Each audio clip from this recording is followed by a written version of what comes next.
IBF tuluyang tinanggal. Tuluyan nang hindi matutuloy ang laban. Ito ang pag-usapan natin. Pero bago ang lahat, pakisubscribe po ng channel ko. Huwag nyo na rin kalimutan i-click ang notification bell para lagi kayong una sa balita. Pag-usapan nga po natin mga kaboxing, ayon sa panibagong post ni Dan Rafael. Ayon sa kanyang balita ay tuluyan ng binakante ni Jermell Charlo ang hawak niyang IBF title. Ibig sabihin, mula sa pagiging undisputed with 4 na titulo, ay 2 na lang ang natitira kay Charlo. Yun nga ang WBC at WBA. Kung matatandaan nyo ang laban nito kay Canelo Alvarez, ay natanggalan siya ng WBO belt, kaya na-elevate as WBO champion itong si Tim Tszyu. Ang dahilan bakit binakante ni Jermell Charlo ang IBF ay dahil inutusan siyang idepensa ang kanyang titulo sa kanyang mandatory challenger.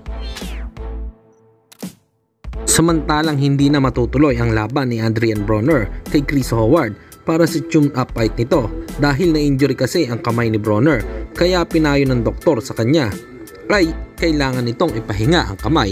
Sumakit daw pala ang kamay nito sa huling laban niya. Ayon nito sa kanyang trainer, bumalik daw ito sa camp for 6 weeks bagamat injury ulit ang kamay niya sa sparring. At nung bumalik siya ulit sa training ay sumakit ulit, kaya pinagbawalan na itong lumaban, pero babalik daw siya sa buwan ng February sa susunod na taon. At sa kabilang balita naman tayo mga kaboxing, muli ngang bumanat itong si WBO Global Champion, former 3 Division World Champion, General Cuadrolas Casimiro sa mga haters nito.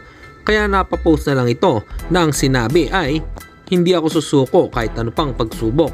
Ito, lahat kakayanin ko para sa pamilya ko at pangarap ko." Sa bagay na ito ay may point si Cuadrolas sa kanyang sinabi, pamilya at sa itaas ang uunahin kaysa sa ibang tao na naiinggit sa kanya. Dito na lang ang aking boxing news report. Babu!